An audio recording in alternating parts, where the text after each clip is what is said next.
Hi, me again. So I thought I'd do another video while I was in the mood, and hopefully this one turns out good. I decided to switch the camera around, so I'm doing it from the front facing so I can actually tell if it's recording or not. And I thought I would do a little video on how I met my husband. And it's kind of an interesting story. So I thought I'd share it, and I'll try to keep it, relatively short so it's not super long. Okay, so my husband and I actually met online, and we did not meet through the standard dating sites. It wasn't any, Match.com or, eHarmony or anything like that. We actually met on a virtual world called Second Life. Some of you may have heard of Second Life. And it is a resident built, resident designed virtual world. So you go into this world and you create a little avatar, your little character, and your character can be whatever you want it to be. A lot of people try to make them either look like their ideal, what they would like to look like, or they, try to make them close to what they actually look like, or they use their imagination and you can be a dragon, you can be a werewolf, you could be a unicorn, you could be a mermaid. It doesn't matter. I mean, you can be anything you can imagine you can find in this world. And all of these, they're called Sims. They're created by residents that, are in their Second Life, the virtual world. And so anyway, I had discovered Second Life in 2009, in the spring of 2009, and I was still fairly new to the area. And I was, my little character was in there and wandering around exploring different Sims. And I just found it fascinating. The idea that people created this and you would go into worlds, there's landscape, there's trees, there's towns, there's just tons of stuff. And I wasn't really talking to people in there. I hadn't really kind of wrapped my brain around the fact that, other people were in there that you were talking to. Like, I knew they were, but I wasn't in there to meet people. I wasn't in there to really have anything to do with people. That wasn't why I was there. I just found it fascinating to look at all this cool stuff that, people had created in this virtual world. And so it was, I had been in Second Life for about a month, and I was still getting the hang of things, and I wasn't used to looking at the chat modes. There's like local chat, and then there's private chat, kind of like on other, other games and other, whatever. Be quiet. Shush. Gotta love them. So anyway, I'm in this place. I'm in this sim called Love Park, and I'm just wandering out. It's a very pretty, kind of beachy sort of place, and my little character's wandering around looking at everything. And I seen pop up on this in local chat, hello, or how are you doing, or something, like that. It did not assume that this person, this little avatar or other person, was talking to me at all. And so I turned my character around to continue on my way. Hold on. Sorry about that. So anyway, I had no idea that this avatar was saying hi to my avatar. So, and then they said, "Oh, sorry." And then I realized, "Oh, you're talking to me." So I turned my avatar back around and I said, "Were you talking to me?" And conversation ensued. So here's this male avatar standing there, and I'm used to seeing other avatars, so I didn't give it a whole lot of thought. I'm just like, okay, whatever. And I had talked to other people from Turkey, from China, from Japan, from Holland, and, just briefly. I really no real connections at this point. I just had talked to different people, and, oh, you're from where? And I didn't really care. I mean, we're in this computer world, and the whole real world has access to it. There's a bug trying to get me.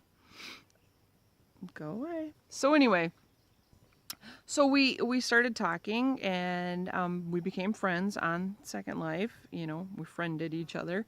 And so, like, the next day or two, you know, he was online. I saw he was online when I went online after work or whatever. And so we talked some more. And, like, every day we would talk. And this was in June of 2009 that we met. And by,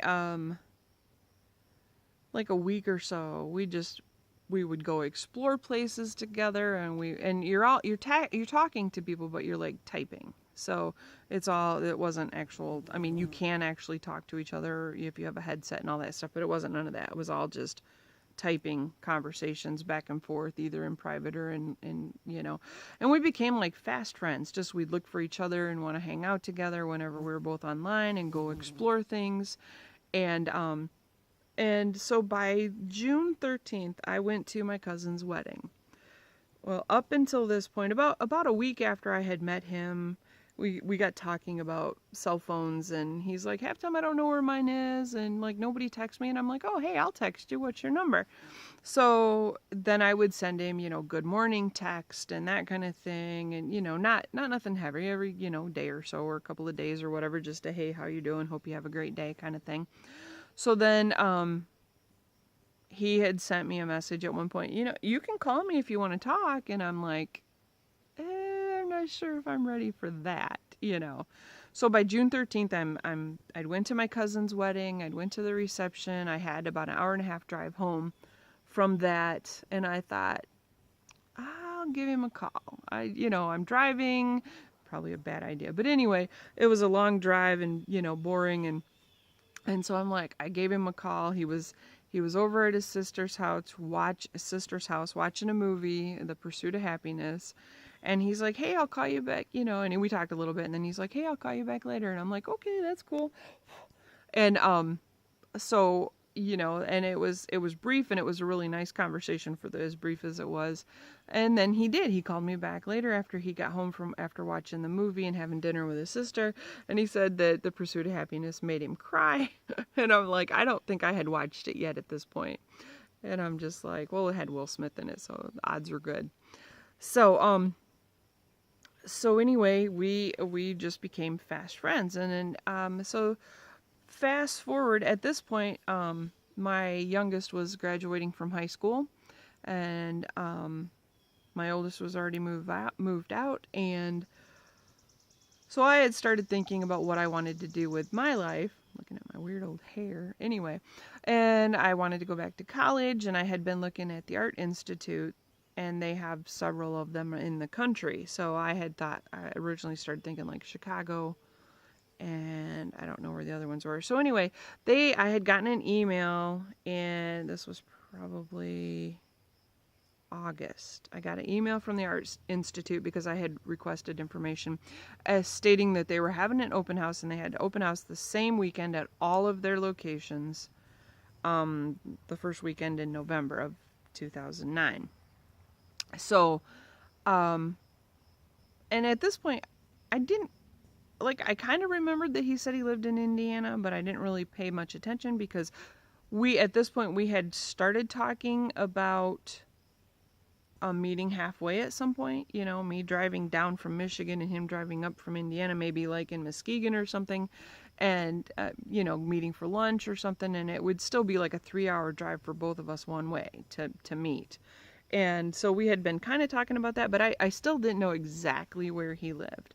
So I get this email from the Art Institute, and I send him a text, and I'm like, where exactly do you live? How far are you from Indianapolis? Because that's where the Art Institute was, in Indiana. And he says, I'm about a half an hour away. And I'm like, well, how would you feel if I came down for an open house? And we met. And he's like, are you serious? He like freaked out. He was like super excited. And so that open house wasn't until November. So I had time to kind of brace my family for the fact that I was going to drive 6.5 hours roughly to meet this person who had became like my best friend and check out an Art Institute to possibly start going to college there. So November came, And I did. I went to Indianapolis. I went to the Art Institute. He went with me, and he went to the open house with me. Well, I met him the night before, and we went to the Art Institute on Saturday. We hung out and pretty much became a couple that weekend. So that was 2009. And I ended up moving to Indiana in the end of June in 2010. So we met in June of 2009 online. We met face to face in November of 2009. We became a long distance couple. And then I packed up and moved to Indiana in 2010. And we've been through just a ton of stuff, ups and downs, and rocky road, and good and bad, and just like any long-term couple, you have rough patches and you have good patches, and we did temporarily break up a little bit after we first got together. When I first moved down there, a lot of that had to do with the fact that both of us had been single for so long, I think, and adjusting to that was a big deal, and we kind of had to reevaluate and get our priorities straight to figure out what we really wanted. And we got back together. Dude, a little bee right there. Apparently he wants to hang out. You're in the wrong spot. You can't be in the video. Go away. So yeah, we broke up for a couple of months. I actually moved out and got my own apartment in Indianapolis for a year. Well, it wasn't a full year. After I started back to staying with him on the weekends and stuff. It was like 2 months. We were kind of like really broke up, and then we started mending the relationship and got back together. And so then I moved back in March of 2012. Let's see, I moved out in 2011. In 2012,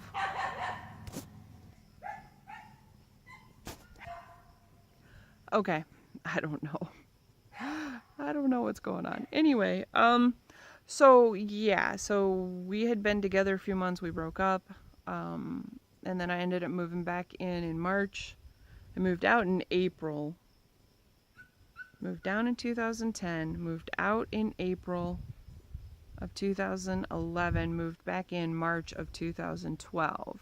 After my apartment was, there was an attempted burglary at my apartment, and I decided none of that. So anyway, so then that was March, and in May of 2012, he asked me to marry him. 9 weeks later, we were married in the end of July, and we had the wedding, which I have on my YouTube channel, and it was very casual, very low key. The reception had belly dancers and a bounce house. So we just, and a snow cone machine, and we had everybody bring a dish to pass and that kind of thing. So we have been together as of the end of July, 4 years, married, and as a couple altogether, like 7 years. So pretty much, I mean, November will mark 7 years officially.